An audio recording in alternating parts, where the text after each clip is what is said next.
Everybody is ablaze right now. Everybody's wondering, what is really going on with Angel Reese? Has she just flat out quit again? Has she quit on the Chicago Sky? Angel, you gotta be, hold on, you have to have some level of self-awareness. Angel Reese is day-to-day again. But if you followed her career closely, you know what that usually means. Vague injury reports, sudden absences, and headlines more about her status than her stats. Last year, it was a wrist injury that mysteriously ended her season early. Now, it's an unexplained back issue, just as her team, the Chicago Sky, starts to win more games without her.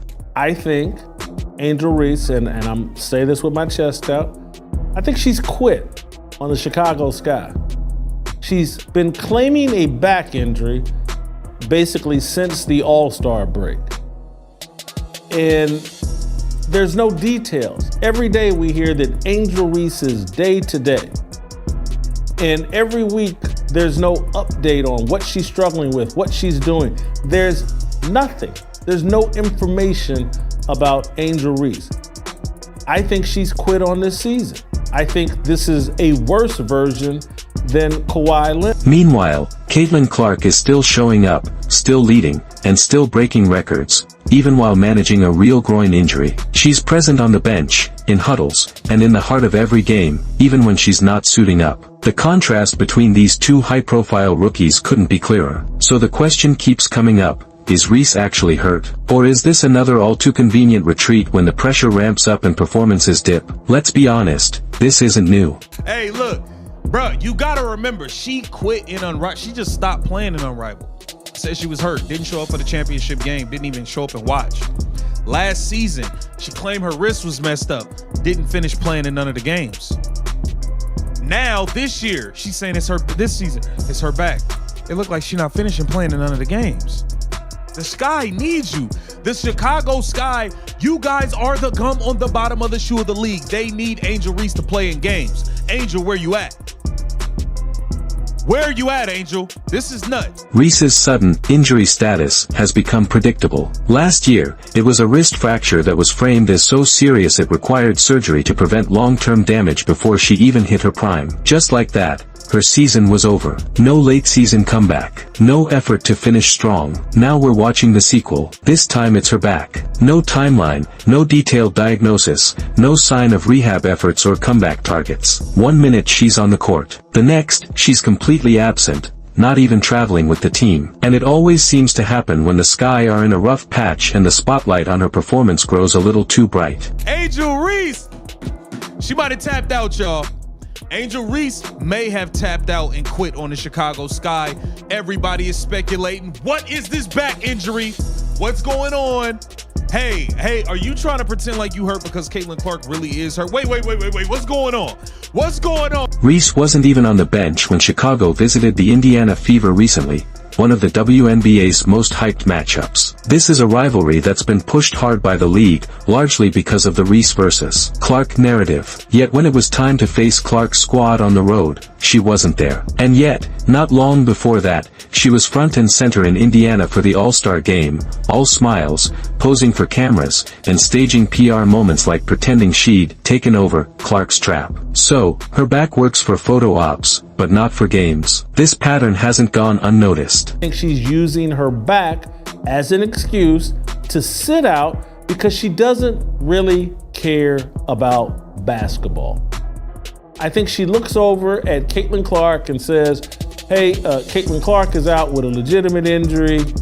I proved my point before the All-Star game when I went on a 10-game run trying to justify being on the All-Star team. When that first ballot came out, when the first voting results came out about the All-Star game and I was 13th, holy cow, Angel Reese panicked, started playing hard, tried to put up some stats to justify being on the All-Star team, did that, and now she said, hey, the Chicago Sky sucked this year, peace out. It's hard to ignore the timeline. Reese goes missing just when her game is under the most scrutiny. 2 seasons in a row, she's vanished during rough stretches, leaving fans and analysts wondering whether it's about injury or image. This year, the Sky started playing better without her. That's not just speculation, it's backed by the numbers. They've looked more organized, more fluid, and frankly, more like a team when she's not in the lineup. That kind of shift raises real questions. Is Reese's presence helping or hurting? And when a face of the franchise disappears and the team improves,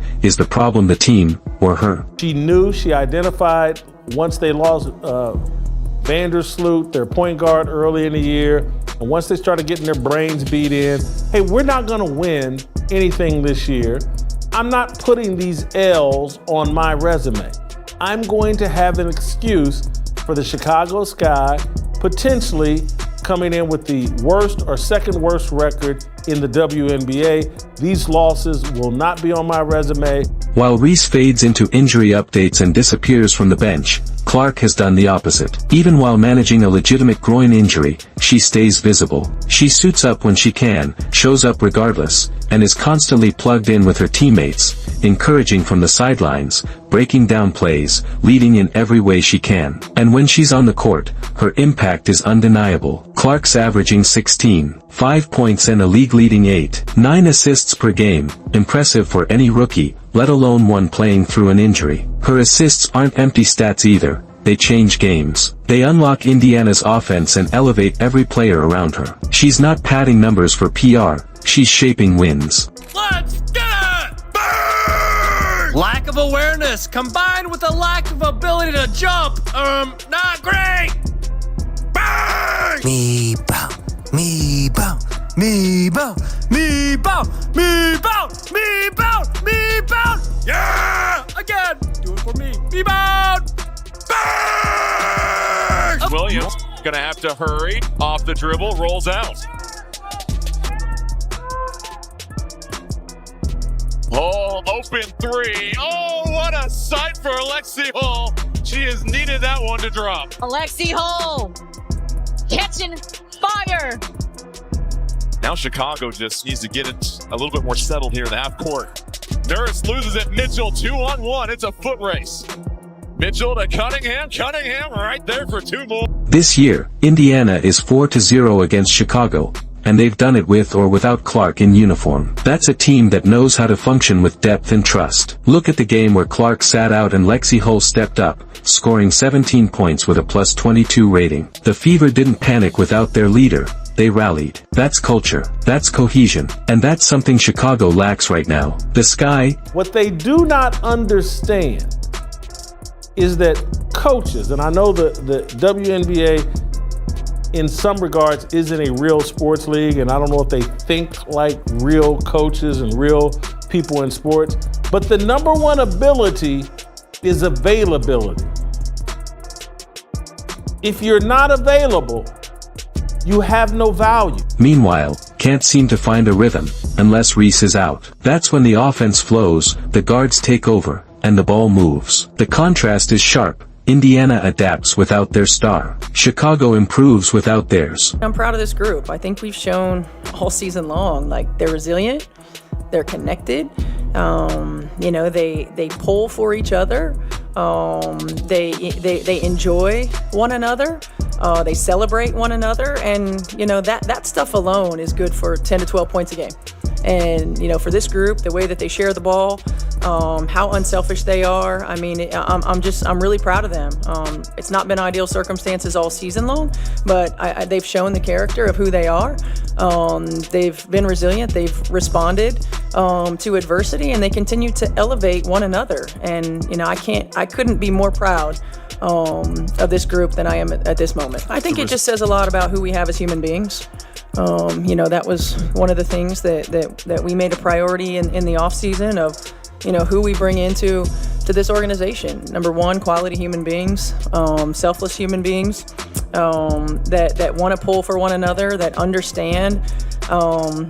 We have this depth for a reason, and sometimes it creates challenges getting people on the floor, but in situations like this is why you have it. And I'm just, she's right. I mean, as a pro, and as a pro coach, this is one of the most connected groups I've seen. Clark has already said she wants multiple championships, and the way Indiana's building, it doesn't sound far-fetched. They're adding pieces that fit, not just names. They have a long-term vision, and Clark's unselfish game is the foundation for it. While other teams struggle with instability, the Fever are quietly becoming a serious playoff threat. The chemistry is clicking, and it's because their star leads by example. She's there when it's tough, not just when the cameras are rolling. The verdict is clear: every time Reese disappears, Clark's consistency shines even brighter. One is building a system that works. The other is clinging to a brand that's starting to crack under pressure. The gap between them isn't just growing, it's becoming impossible to ignore. Reese may have been hyped as a co-star in the league's next great rivalry,